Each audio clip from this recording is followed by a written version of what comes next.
Mon nom est Amandine. Je suis une Française d'origine camerounaise. Un soir, en rentrant du travail, j'ai assisté à un accident de voiture qui m'a poussé à reconsidérer le cours de ma vie. Aux yeux des autres, j'étais un employé lambda avec des rêves de globe-trotteuse. Mais en réalité, je voyageais pour faire de nouvelles connaissances et découvrir de nouvelles cultures dans l'espoir de trouver ma place et ma voie sur cette terre. En octobre 2016, je suis devenue une PVTiste au Canada.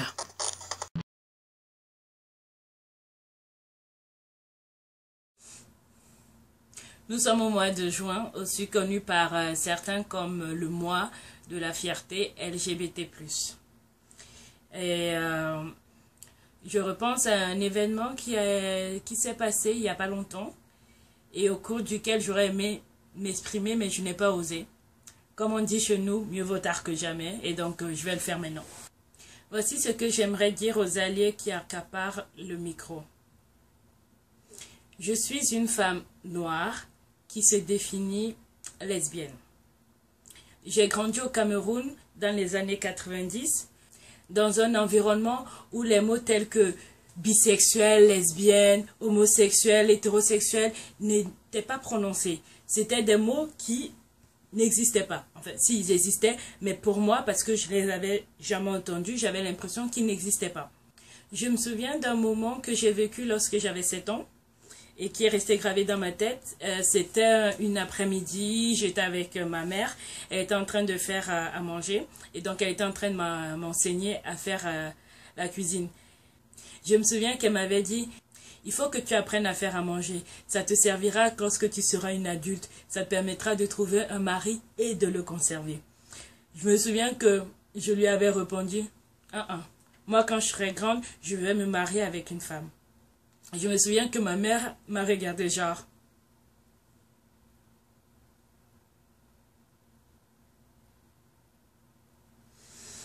Mets ce poulet-là dans la farine, ça lui donnera le goût croustillant que tu aimes. Et puis rien. Ma mère n'a jamais fait de commentaires bons ou mauvais sur l'homosexualité et sur mon attirance pour la gente féminine. Mon père non plus. En fait, maintenant j'y pense, personne dans mon entourage n'a jamais fait, quand j'étais jeune, personne dans mon entourage n'a fait de commentaires, bons ou mauvais, sur mon attirance pour la gente féminine. Rien. Que dalle. D'ailleurs, je me souviens qu'entre l'âge de 8 et 12 ans, avec certains de mes amis garçons, parfois on s'asseyait sur un endroit, que ce soit dans la cour de récré ou devant notre maison ou une autre maison, et on regardait les femmes qui passaient, et je me souviens qu'on échangeait nos points de vue, nos commentaires sur le physique de ces femmes, sur leur visage, sur leur sein, sur leur allure en général, et aussi on avait ce jeu où en fait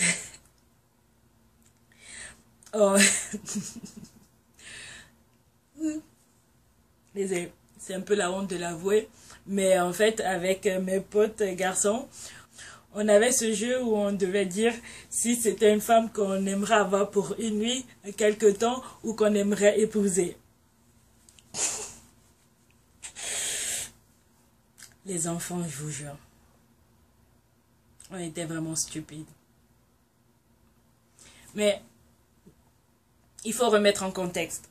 Ça, c'était à l'époque où j'étais même pas encore une adolescente.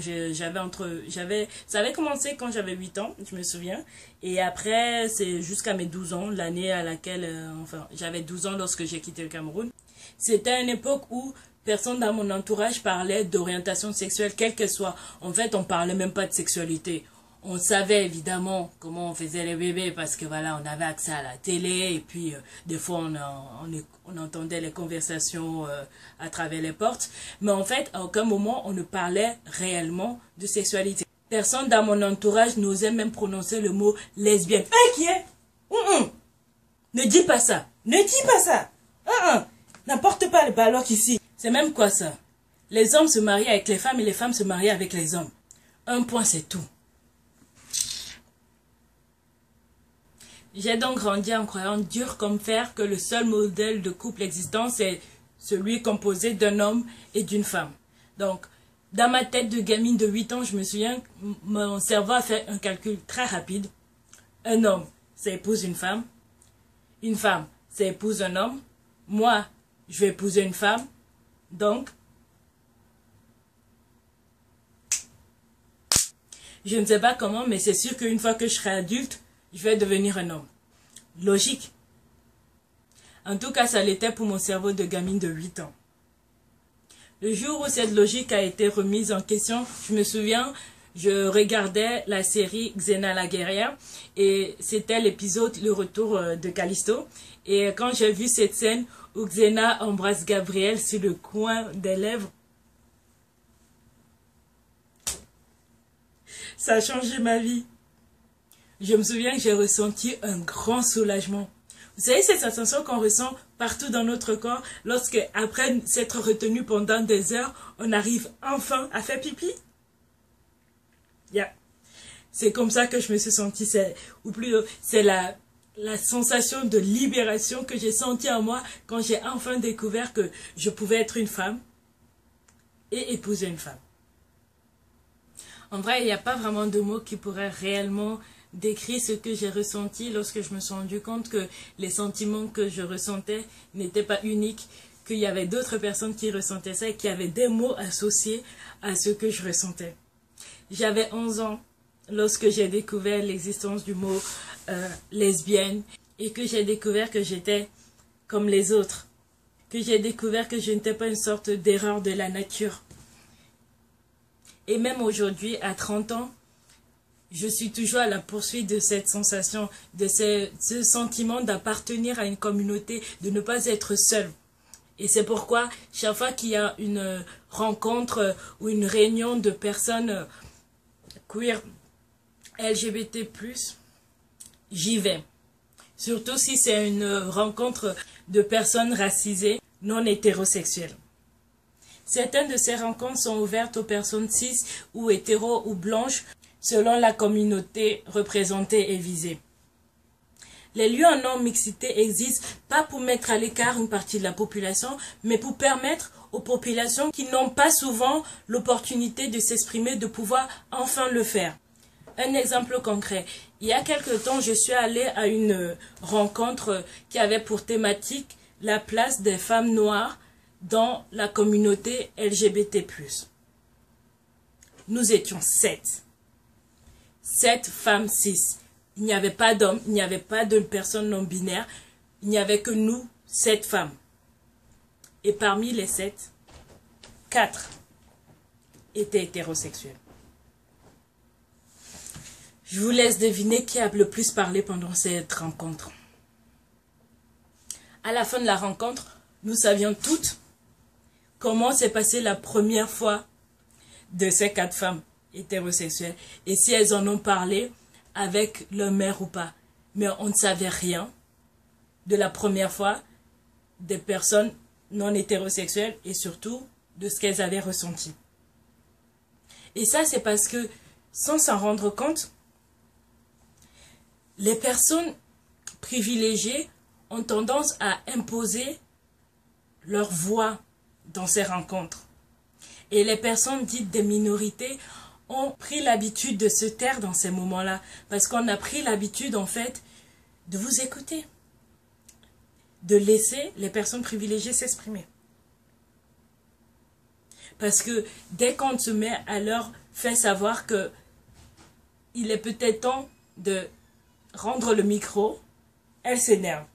Idem lorsque nous parlons de nos vécus, elles se sentent agressées, comme si on les attaquait personnellement. Ils reviennent toujours, mais non, c'est pas tout le monde. Et ça pousse les premières personnes concernées à se replier sur soi-même et à garder pour elles ce qu'elles ressentent vraiment. C'est ce qui s'est passé ce soir-là, lors de la discussion sur la place des femmes noires dans la communauté LGBT+. Consciemment ou inconsciemment, les 4 femmes hétéros présentes ont monopolisé la parole. Et nous ont contraint, nous 3 autres femmes noires de la communauté LGBT+, à garder pour nous nos expériences, à garder pour nous ce que nous étions venus dire et partager lors de cette conversation. Et ça, malheureusement, ce n'est pas un cas isolé. Les personnes qui ne subissent pas directement ces discriminations au quotidien ont tendance à monopoliser la parole et à museler les personnes directement concernées, même parfois sans s'en rendre compte. En plus, à cette discussion-là, il y avait la fameuse amie des gays. Vous savez, celle qu'on appelait avant la fille à PD. Et que maintenant, je ne sais pas comment elle s'appelle et honnêtement, je m'en contrefous. Je n'utilise pas ces mots-là. Je n'utilise plus ces mots-là. Je les utilisais avant. Maintenant, je ne les utilise plus. Mais c'est cette femme qui a plein d'amis gays. Pas lesbiens. Pas trans. Non. Gays. Et qui n'arrête pas de parler de toutes les soirées qu'elle fait avec ses amis gays, de comment elle adore ses amis gays, comment elle va dans les clubs gays avec des amis, avec ses amis gays, qu'elle a plein d'amis gays, qu'elle est super gay friendly, et nanani, et nanana.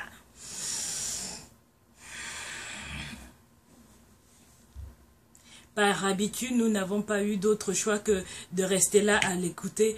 Et au bout d'un moment, franchement, moi, je la regardais et je me disais, c'est bon, on a compris. T'as plein d'amis gays et t'es super gay friendly. Youpi! Elle me fait blablater tellement sur tout ce qu'elle fait avec ses amis gays qu'au bout d'un moment, j'avais presque l'impression qu'elle voulait qu'on l'applaudisse. Franchement, lorsque je vois ou j'entends les personnes qui se décrivent comme alliés prendre la parole à la place des personnes directement concernées, j'ai envie de leur dire...